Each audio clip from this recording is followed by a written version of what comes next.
दोस्तों नमस्कार, मैं निमिष। पिछली बार हमने कुछ बात की थी इनफर्टिलिटी पर, निसंतान जो ये समस्याएं थी।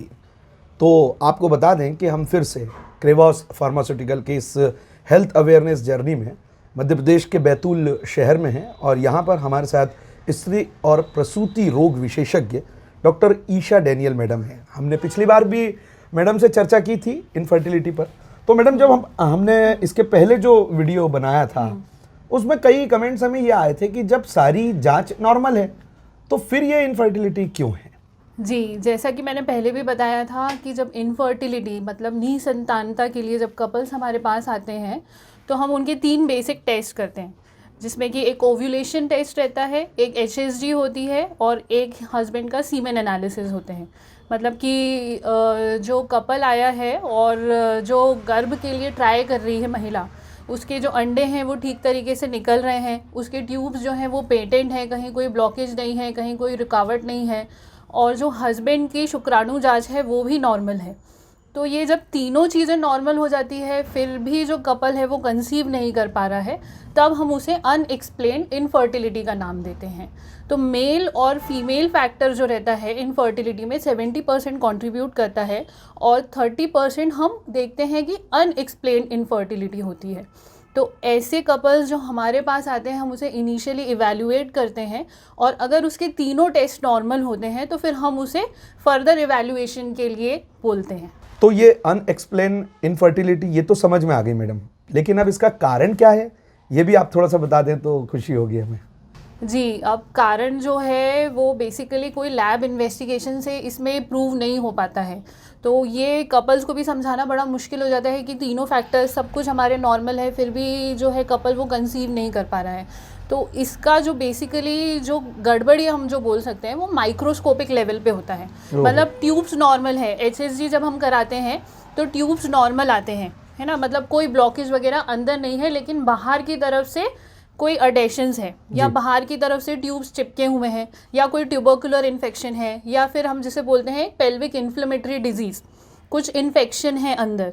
तो ये जो है हमें इन्वेस्टिगेशन से नहीं पता चलता है, ये माइक्रोस्कोपिक लेवल पे कुछ कॉजेज़ आते हैं। या फिर सर्वाइकल फैक्टर है, जो बच्चेदानी का मुंह है वो छोटा है, या फिर अंडे की जो परत है वो मोटी है जिसके कारण फर्टिलाइजेशन नहीं हो पा रहा है।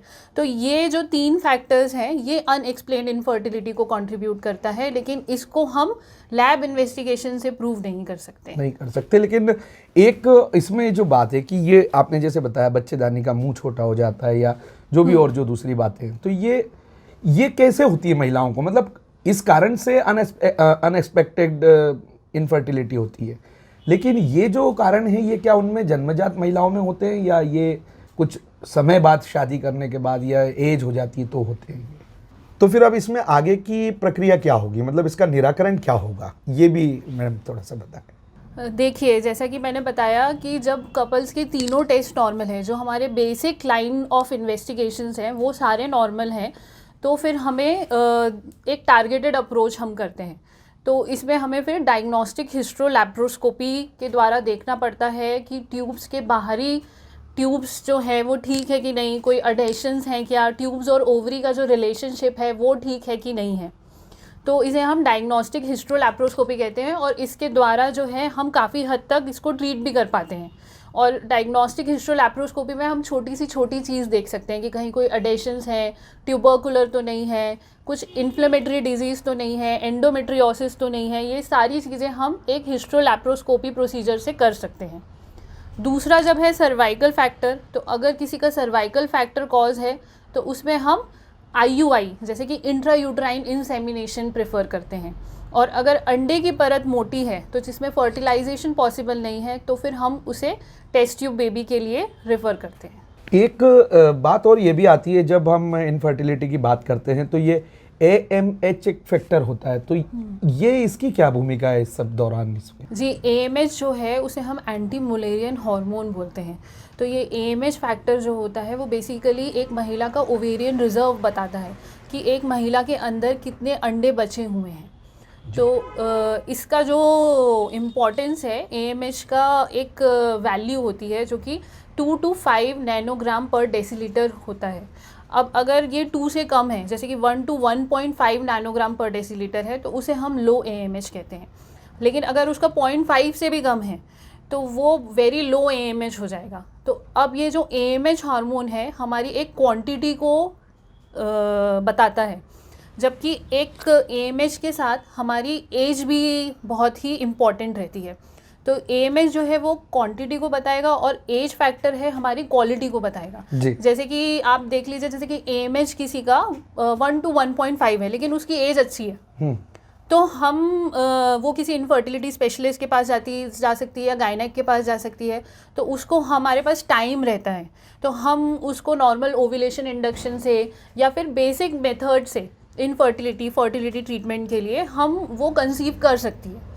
लेकिन अगर उसी महिला की एज ज़्यादा है, जैसे अबव 35 है या 36 है, तो उसके पास क्या है, वो क्वालिटी फैक्टर लूज हो जाता है। ठीक है, तो उसमें क्या है कि उसे AMH कम भी है और उसका एज भी फैक्टर कम है, तो ऐसे फिर दंपति को थोड़ा सा अपग्रेड होना पड़ता है और उसे IVF की तरफ जाना पड़ता है। तो दोनों में बहुत अंतर है। तो इसलिए जब एज फैक्टर बहुत ही इम्पॉर्टेंट होता है तो वो टाइम ना वेस्ट करते हुए प्रॉपर गायनेक के पास जाए और सही मार्गदर्शन ले। तो दोस्तों, अनएक्सप्लेन इनफर्टिलिटी पर जो मैडम ने अभी हमें बताया, निश्चित तौर पर आपको भी सारी बातें समझ में आई होगी। लेकिन बावजूद इसके भी अगर आपको लगता है कि कुछ हमें अलग से कुछ सवालात करना है तो डिस्क्रिप्शन में हम मैडम का नंबर भी आपको दे देंगे, आप उनसे डायरेक्टली बात भी कर सकते हैं और जो भी सवालात हैं आप मैडम से जान सकते हैं। फिलहाल मैडम आप हमारे साथ जुड़े, आपका बहुत बहुत धन्यवाद। Thank you.